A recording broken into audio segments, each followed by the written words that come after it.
Today we are visiting one of our partners who are going to introduce themselves. We are in Rechbagani village, Magambo parish, Magambo sub-county in Rubirizi district. So I'm going to ask colleagues here to introduce themselves and what they do with the affiliation they are working with. We shall start with the gentleman on my left. Yes, thank you very much, Menigte Farms. My name is Christopher Akampulira and I work with RIPA. Ahead I will be telling you what RIPA stands for, but I work as the head of strategy and corporate affairs with the RIPA organization. Thank you. Yes, thank you viewers and hello everyone. I'm Julius Birungi and I am part of the Menigte Farms team supporting the operations department and part of the framers of the memorandum of understanding between Menigte Farms and RIPA. Thank you so much. All right. Hello viewers. My name is Asimwe Deus and I work with RIPA as the production officer or the farm manager. I'm the host of these people, the visitors, the Menigte Farms. You are welcome. Simeta Cornelius, my name is head of construction RIPA and the driver in charge. Hello viewers, Mumbere Morris from Menigte Farms. I'm in charge of animal health and farm management. I thank you. My name and voice is Barores Kapu.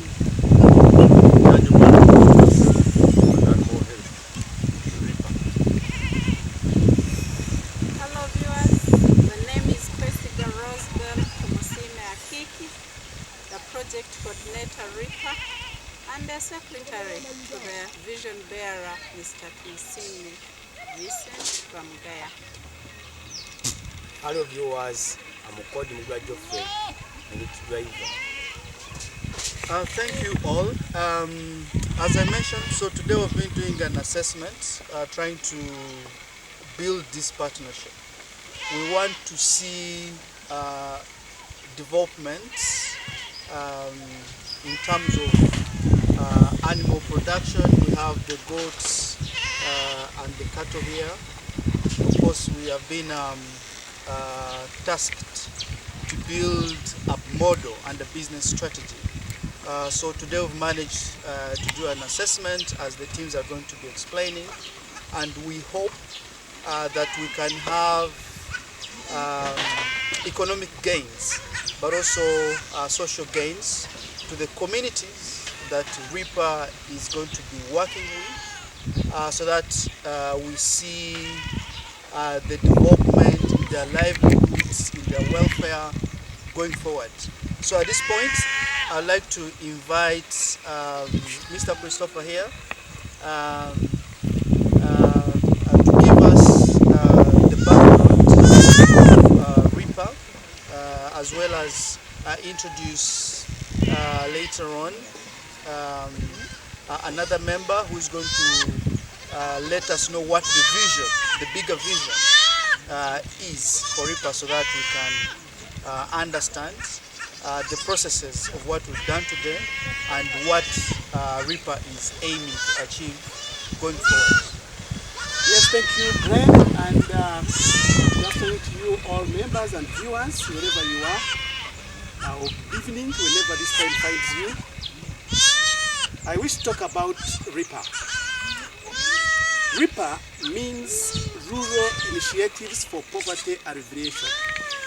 RIPA is a non-government organization registered under the laws of Uganda as a company by guarantee, meaning it doesn't have shares and it is allowed to work as a non-governmental organization. RIPA's vision and mission is about sustainable alleviation of poverty in the Rubirizi district and other rural communities in Uganda. We've started our projects where the head office is in the Rubirizi district, in Nyakasharu Town Council along Ishaka Kasese Road, where we have our offices and we are currently operating. We hope to expand to other communities, rural communities in Uganda, and next we shall be going to Chenjojo and of course other rural communities, because poverty is not only in those two districts but is actually countrywide, as you might be aware. RIPA stands principally on 4 pillars, and the first pillar is production, processing and marketing. So we will be focusing on production in various aspects, as I will be telling you, but also we shan't stop with the marketing, but we want to see the whole value chain, and therefore we will be doing processing as well as marketing to the final users. The second pillar, where Me Farms comes in, is the pillar of partnerships and collaborations. Because we do realize this is a general problem, poverty. You cannot fight it alone. You cannot try to endeavor to alleviate poverty alone. So we'll be having partners and collaborators, and this is where Me Farms comes in. So far we've identified a number of other partners who have agreed to our vision and model, which I'll also be explaining briefly, so that we can be able to achieve the deliberate mission, vision, and core objectives for RIPA. The third pillar, we are looking at enterprise development. Because we are after poverty alleviation, we do believe and think that the communities need to be empowered both socially and economically through enterprise development in order to achieve sustainable alleviation of poverty. The fourth pillar, we are looking at a finance aspect that is to do with credit, microfinance and insurance. Because we do believe if we are to cause sustainable alleviation, then these people would be able to be encouraged on savings and accessing credit, and of course the microfinance and insurance aspects come in. That wherever we are working, people need to be assured not to start a project and again it fails because of other natural circumstances which can be assured or insured. Then, of course, we are also looking at several other aspects that can help us be able to achieve the mission and the vision of the organization. The projects we are currently doing, we have a zero grazing, a dairy farm, and we would like to promote this in Rubirizi district. For your own information, we did a needs assessment from a broader view of the entire district. Among the challenges we covered and why RIPA actually exists and we are able to talk about it is because we did recognize the acute household poverty in the district, and also did recognize that the entire district, according to the district development plan that is currently moving on 2020-2025, we discovered that there are only 250 heads of cattle in the entire district. And yet, there could be individuals who actually even have more than that. You can imagine a whole district having only 250 heads of cattle. Looking at the topography and the geographical location of Rubirizi district, it is hilly, and of course there is shortage of land. This shortage of land cannot enable massive agriculture practices, and we did recognize that zero grazing can be ideal to help those who can manage it take it on. So the reason RIPA would like to promote zero grazing dairy farming in the district. We have an incubation center that we are starting, and we hope that we shall be doing this to enable other potential economically active poor people to take it on as we promote zero grazing dairy farming in the district. We also have goats, as you've seen, or you'll be seeing. The goats would be those who cannot manage to take on the cows, at least should be able to take on the goats. So we have got, basically we are looking at livestock, a number of them. So the zero grazing dairy farm, cattle, the goats, and later on we shall also be doing poultry. And poultry, we are looking at multiplication of the local breeds. Among our partners will be Naro, the National Agricultural Research Organization. We've already talked to them and we are yet to enter into a memorandum of understanding. They informed us they have got a new breed, local breed, that is disease resistant, which is locally being made as a technology. So we think that as we grow and move forward, if somebody cannot take on the dairy, cannot take on the goats, then may not fail to take on the poultry. We intend to multiply the local breeds which are now in short supply so that we can have a steady, consistent supply of the local breeds and eggs. All of these are geared towards empowering the communities to get out of poverty and to earn some income for their livelihoods. We do believe that if somebody cannot do any of those above, then there are several agribusiness initiatives that RIPA will be bringing into the communities. We've done a needs assessment and we shall continue to do that in order to be able to address the felt needs rather than the perceived needs in the communities. Therefore, among the other pillars is research and development. I forgot to mention that. Research and development is one of the pillars of RIPA, that whatever we do should be backed up by research. And of course, we are looking at using experts like Menigte Farms that will support us, and the purpose and the reason they are here. As the manager will be talking for RIPA, there is a lot so far they have done to come to do a baseline, to understand where we are, so that they can support us where we want to go, and of course, to achieve the vision and mission. I will leave the rest for our project coordinator who will add on. There are several other projects. I think the project coordinator will be talking about the skilling and demonstration center, which we hope by next year, 2024, it will be in operation. Especially as we are doing the construction, we will do all the other necessary requirements to get it registered with the Directorate of Industrial Training, so that we may bring in other people for training. As RIPA, we believe that the people need to be trained first, to be empowered through trainings and workshops. At the end of the day, we can be able to influence them to change their mindset. Because we do realize there is a lot to do with mindset change. And therefore the facility will enable us to bring people to the center to be able to be trained. And of course, when our farms are fully established, we hope to have a farm school where the community can come and see, to demonstrate to them how we care for the goats, how we care for the cows, and things of the like. At the end of the day, we believe they will be able to go back and start practicing what they would have learned. So the Skilling Center program, our project coordinator will talk more about that. And the farm manager will also take us through the processes, where he is now, what he's doing, and what probably he intends to do in the near and the future. Thank you very much. Thank you, Chris. Before the project coordinator and manager comes in, would you throw a little more light in terms of how the model is going to be operationalized? How are you going to do the selection criteria for communities to benefit from the program, and how are the animals going to be distributed to them, so that the viewer out there fully understands the approach and where you're coming from? Thank you very much, Brian. First, promotion of zero grazing dairy farming project is new here. As I told you, people do not rear cattle. The cows are very few and people do not know. So our motto was deliberate getting into the communities to know their felt needs, and also to sensitize them about the idea of zero grazing dairy farming.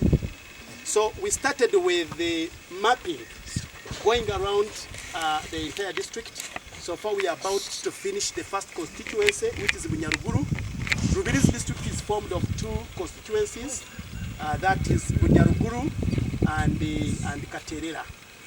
So with the Bunyaruguru, we have identified people, very few indeed. You find in the sub-county there is only one person who has cows or cattle.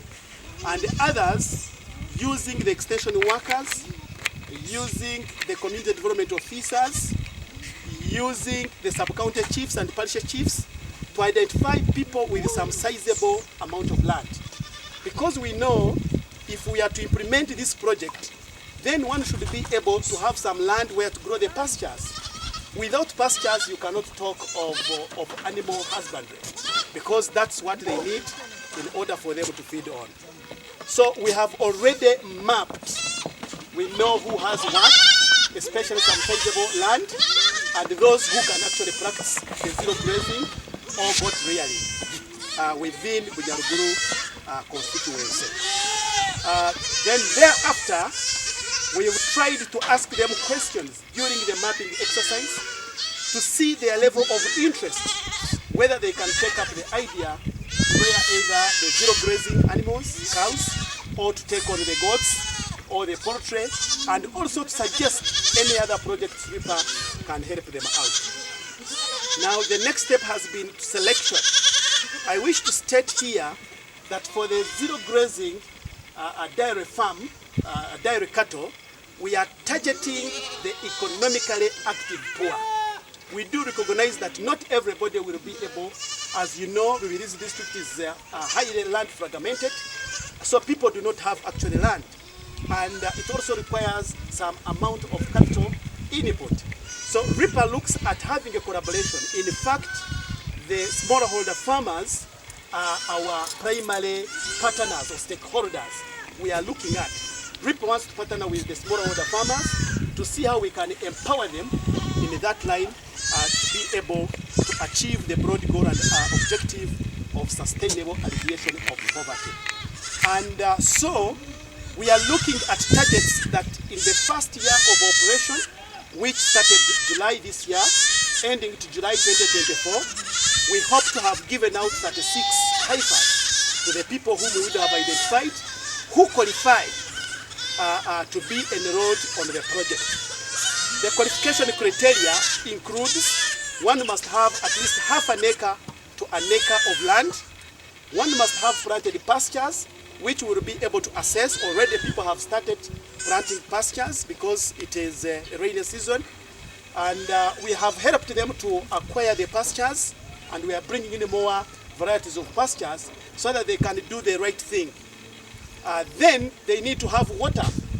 Source of water is very important for any person who intends to do the dairy farming, because all of these must be in the same place or easily accessed by our dairy cattle, which will be in one place. And we hope also that they should be able to access drugs, and therefore we want to put up a pharmacy. But all this will be worked under an arrangement that we have agreed and an agreement signed with them. The model targets households. We will not be giving out the cows to an individual man or woman. We would like the entire household to be incorporated in this model, to study together, to understand why we are doing this, so that the cow or whatever we give or the goats are protected, nurtured, and cared for to be able to multiply. The whole aspect is multiplication, and also to be able to earn a living or some incomes. Because it would be difficult telling a farmer to probably reduce on the little size of land to do zero grazing, and yet that's where they have been attaining some livelihood. So we are very much cognizant of that, so that whereas they are doing this, they keep on doing other things. So we are looking at kind of mixed enterprises, depending on what the household can be able to do. Then along the way, when we give a certain household a cow or a heifer, we are looking at that heifer, which is in calf. By the way, we shall be giving in calf heifers that when the household takes the in calf heifer, we are looking at it producing. When it produces, the first calf will be retained by that household, and we will continue looking after the mother. Then the milk will be also his, but we hope to put up a collection center. Remember, we have the aspect of marketing, so we'll be helping the farmers to bring the milk to our collection center. We sell the milk, and we should be able to give them money for daily income to sustain them along the way. The second bath will come back to RIPA. That is on the calf, the second calf.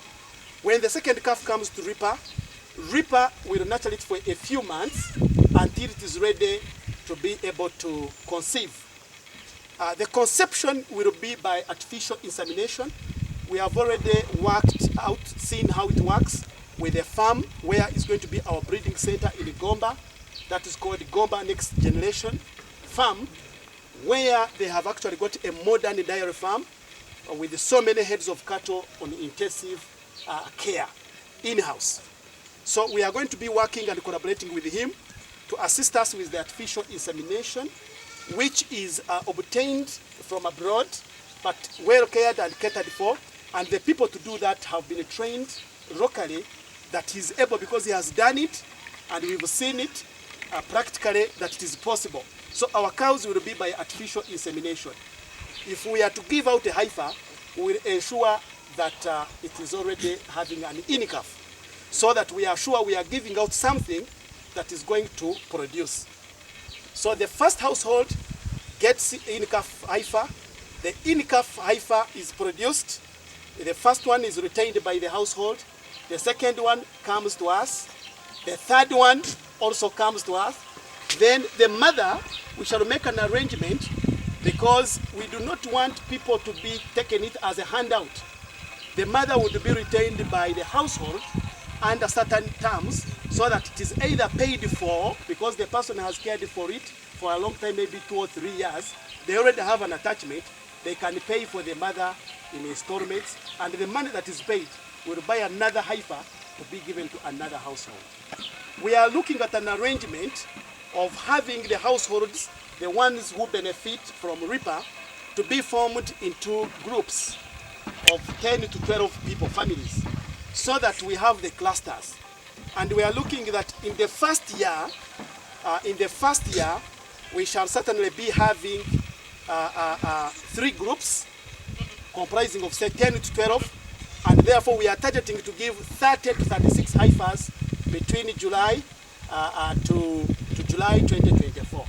Already, those are the processes that we are undertaking of selection, so that at the time of launch, which is slated for March 2024, we are able to give out at least 18 to the first beneficiaries, and before the year ends, we have given out either 30 or 36 heifers. We are looking at it that at least in 5 years, would have given out to 180 households, which we believe will be able to cause an impact and a high multiplier effect, that in a short period of less than 10 years, we have many people having the cows within the district, and even the population of the cows in the district would have increased. As well, milk production would have increased. Incomes would have come into the pockets of the participating households. Nutrition aspects would have been catered for, and things of the like. The same applies to the goats project. The same applies to the model for poultry, which we are also work in progress studying to see how we shall do it, so that we can increase the local breeds, because we do believe that at least every household has ever cared for a hen or chicken. Then when we have them in large numbers, we shall be able to market and sell them, and we will be buying even the chicken probably at a premium to enable our people come out of poverty. We do believe that starting small is the way to go, and working with the people, with the communities through participatory rural appraisal and participation will lead us to achieve the broad goals, vision and mission of RIPA. Thanks, Christopher, for that elaborate explanation. So our role as MIFARM into this integrated model is to ensure that the model works through the strategic partnership that we are providing, and research components, and ensuring that the farm is well managed, the technical elements, disease extension service, feeding, and so on, and the production in general, because at the end of the day, we want to ensure that the communities are able to thrive under those circumstances. I would like to invite the project co to hint a little bit about the overall vision, including the skilling and what sort of approach is being planned for RIPA? Thank you so much, Ryan. Farms. Once again, to our viewers, I'm Kwesiga Rosbel Tumusima Kiki, Project Coordinator for RIPA. Yeah, to re-echo on our vision, RIPA is looking at sustainable alleviation of poverty, and that is for Rubirizi district and other communities. And basically, I re-echo on the skilling, in that you can never be wealth, or we cannot drive away poverty unless people have knowledge and wisdom. We know knowledge is acquired from our surrounding, but remember, wisdom is from the Creator. So one thing we are going to do as RIPA, or the reason why we've set up a skilling center, is to impart knowledge to those we will have recruited into the skilling center. And then we are going to use also 3 pillars, in that we need to train the psychomotor, that is the head. We should train the heart. People should have even a heart for the animals. Look at the goats, they have life. The cows have life. And the communities we are going to deal with need what we call the soft skills. And the soft skills, they are derived from the heart. And then the key part that we are looking at is what you have gained from the knowledge. You must have clear understanding, then you apply. And that is the wisdom we are looking at. So that we have people who have information. Chris talked about sensitization. That is the key thing why RIPA is here, because we cannot alleviate poverty unless people understand what they are going to deal with. So on the skilling aspect, one, we shall have a group of people who will be from our community, who will be sensitized on what they are going to do. Then 2, we shall have what we would call students, those who are going to learn and practice from the farm, so that even these communities, after picking up the idea and taking the cows and the goats, they are able to have people who are going to work. So we are going to build the human resource right at RIPA. And that human resource will help in the saturation of the communities for those very people who will be holding or carrying out the RIPA project. And 2, even at RIPA itself, to maintain it, we need very good human resource, and it is better to have that one you have trained, because that person will have the basics of what you really want. So, or not only for RIPA as in the Rubirizi district, because we've heard that other communities, we shall be beyond Rubirizi district. So we must be able to send a cow, to send a goat, to even send chicken, but with somebody who understands what it is to take care of that particular animal. So that is the skilling. And we are going to look at calibers like P7. If it's somebody is a P6, P7 dropout, because we know education in Uganda, there is what we call primary education, which has been given by our government. But somebody does P6, P7 and is out of school. What have we planned for that person? So that one, we can capture that student whom we can bring into our skilling center and learn how to take care of the goats. Likewise, the cows and the chicken. And these can even be certified by the DIT, because it takes care of them. And then we have the senior force. They fill job forms and somebody is asked, what can you do best? What if the boy or girl chooses farming? Which are the training institutions that we have in Uganda? So RIPA looks at being one of those quality training sustainable institutions for our levels, who can come and do exams, and they can be examined by UBT. So we wish to be a registered training or skilling center as RIPA, so that we can handle human resource in this country as far as agribusiness and farming is concerned. Thank you. Thank you, Rosabel. Could you just maybe explain what DIT UBT is so that for viewers who are not Ugandans know what you are driving to.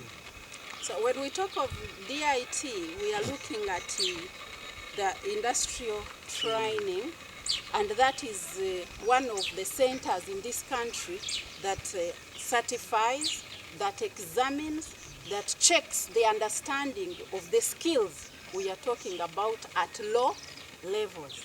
And then when we talk of UBTEB, UBTEB is an examination body that accredits the institutions that train at certificate, diploma, even at degree level for the farming and other sectors of training. And they are also here in Uganda. Thank you so much. I'd like to invite my friend here who hosted us today to give us a recap of what he does and how he manages and what sort of learnings he picks out of this collaboration. Over to you. All right. Thank you, Brian. Once again, hello viewers. My name is Asimwe Deus and I'm the farm manager, RIPA Farm or RIPA Incubation Center. Still, you can call me the production officer. What do we do at RIPA? Per now, we have two major enterprises we are doing. One of them is dairy cattle farming and another one is goat rearing project. How do we manage these projects? As the farm manager, I head the casual workers that I work with through these management practices. One of them is feeding, the feeding of our goats and cows. First of all, I will first talk about the feeding of the goats. Our goats are fed on semi-zero grazing, or the one we call semi-intensive grazing system, whereby very early in the morning we go in their corral, and we check on them. We release the kids to suckle their mothers, and we hold the mothers to suckle their kids so that the kids can get satisfied and grow at a very high rate. From 7 to 8 we do that, then from 8 we release them from the corrals. They come outside, this space you're seeing, so they come and be around here. And as they wait for the dew to get dried from the grass, we don't feed them on the grass which has dew because of the issues of bloat and the mouth spores. From there, they clean the houses, then at around 10:30, we release them to the field. They go and graze. I told you that we graze them on semi-zero grazing or semi-intensive grazing. They come back at around 3. They be here and we feed them on the peelings. As you are going to be seeing, when we supply the peelings here, they will be eating, so that we supplement on what they have picked from the ground or from the field. Why do we do that? Our area is, we have a problem of land fragmentation in the whole district, not only at the RIPA farm. The reason we feed them on the banana peelings, supplement on what they have got from the field, because it's not enough. And we thank the meat farms. They have come on board to help us solve the problem of pastures, giving us ideas on how to plant different pastures, especially the legume pastures, in order to add on the nutrients of the goats that are eating. That is all about the goats. We give them water. They drink water, of which we give them clean water to avoid infections. The trough is there, as you are seeing it. I think you can be able to see it, viewers. They take water, then they go back to their corral at 6 p.m. For the case of the cows, we have the dairy unit for cows, and we feed them also as follows. Early in the morning, we wake up at around 6 a.m. We milk. After milking, we clean thoroughly, we clean it dry, the place where they sleep, using the casual workers or the people you work with, and from there we chop the pastures. Sometimes we use the machine because it does it better to chop the pastures finally, then we supply it to the cows at around 8:30 a.m. We give them the pasture, they start eating, they start feeding with that, on that time. Then we again milk our cows at 2:30 p.m. Still we milk and we feed the calves. The issue of doing that is making our calves grow at a very high rate, because our calves they drink 2 times a day, whereby in the morning we give them 2 liters of milk, and also in the afternoon at 3 we give them again 2 liters of milk. As well as we don't have a lot of legume, what do we supplement our calves with in order to get nutrients which are protein in nature? We give them eggs, whereby early in the morning in the milk we get 1 raw egg, we mix it there and they consume it also in the afternoon. Then another thing which RIPA does, or which we need to do. Why are we having the farm?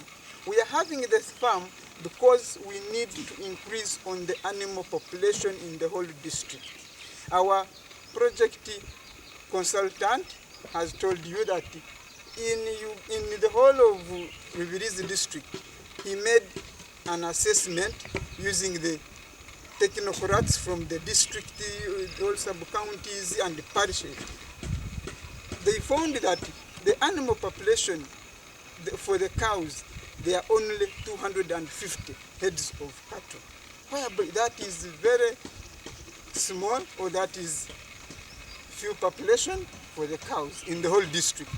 Then we need to make an incubation center, or we have started an incubation center to be raising calves, and at a certain level we give them to the farmers who are sensitized and educated, told what to do.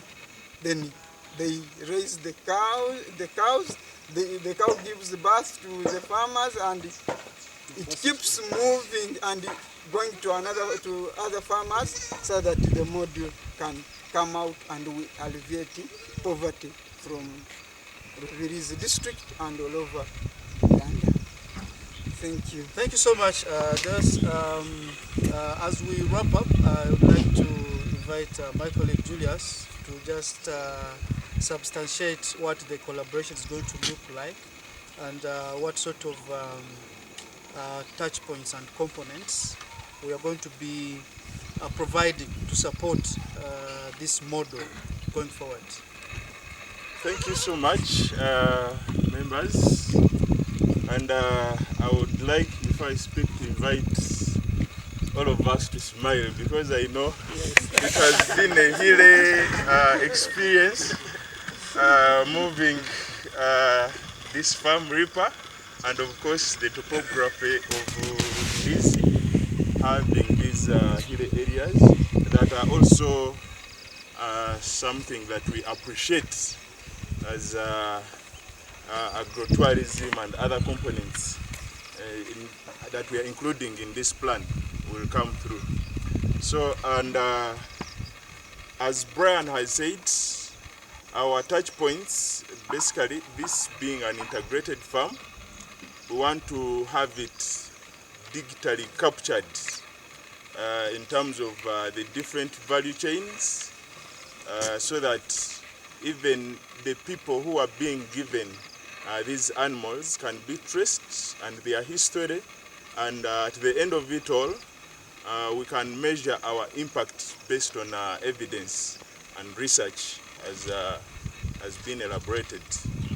But also, we are looking at supporting in areas of marketing as team collaborative markets, because as me farms, and as you know for now, that we have a market for goats. So as we give these animals to the beneficiaries, they need to be assured of the market and the premium price. So our collaborations are going also to be around ensuring that we give good markets to our farmers and beneficiaries, so that the vision and idea of RIPA can be achieved at the end of the day, alleviating poverty from the communities. The other key aspects that we are looking at in this is to have value chain based models, because as you will be able to see, some of the animals here may not work well for us in the zero grazing model. So we are going to suggest changes as we have done a baseline survey in the breed stock, so that at least the farmers that are given these animals can benefit from them on a zero grazing and small pieces of land that they have, because this is a case by case. People with big chunks of land are advised differently from those that have small pieces, so that they can be able to generate the revenues that we anticipate. So I thank you so much and give it over to the moderator for a wrap-up or a continuation. Thanks. Yeah, thank you so much. Please do watch this journey as we have documented today. We hope to change strategies around, as colleagues have explained. Look out for RIPA's journey. Please reach RIPA out, contact them, contact us, so that we see how we can support other people with like minds going forward. Please subscribe to our channel, watch us, share, and continue learning the journey at RIPA. Thank you. RIPA empowering communities.